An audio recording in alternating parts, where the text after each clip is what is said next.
Hi friends, welcome to Karthiyani 2025 channel. இன்றைக்கி கிராமத்து ஸ்டைலில் சுவையான சுரக்காய் குழம்பு எப்படி செய்யுதுன்னு பார்க்கலாம். அதுக்கு முதல்ல சுரக்காய் பொடியாக கட் பண்ணி வச்சுக்கோங்க.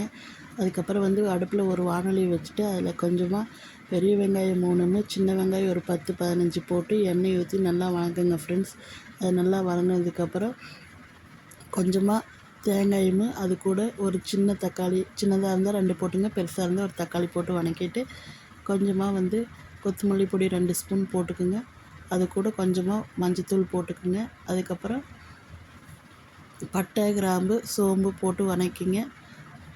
தேங்காய் கொஞ்சம் போட்டுக்குங்க, கடல கொஞ்சம் போட்டுக்குங்க, இஞ்சி துண்டு கொஞ்சம், மிளகாய் காரத்துக்கு தகுந்த மாதிரி போட்டு வணக்கி வச்சுங்க. அதுக்கப்புறம் பாத்திரம் ஒன்று வச்சு அதில் எண்ணெய் ஊற்றி எண்ணெய் காஞ்சதுக்கப்புறம் கடுகு போட்டுக்குங்க. கடுகு நல்லா காஞ்சதுக்கப்புறம் 2 சின்ன வெங்காயம் போட்டு வணங்கினதுக்கப்புறம் கட் பண்ணி வச்சுருக்கிற சுரக்காய் போட்டு நல்லா வணக்கிட்டு கொஞ்சம் மஞ்சத்தூள் போட்டு லைட்டாக தண்ணி ஊற்றி உப்பு போட்டு வேக விட்டுருங்க. அது வேகிறதுக்குள்ளே நாம் இந்த வணக்கினதை அரைச்சிட்டு ஊற்றி விடலாம்.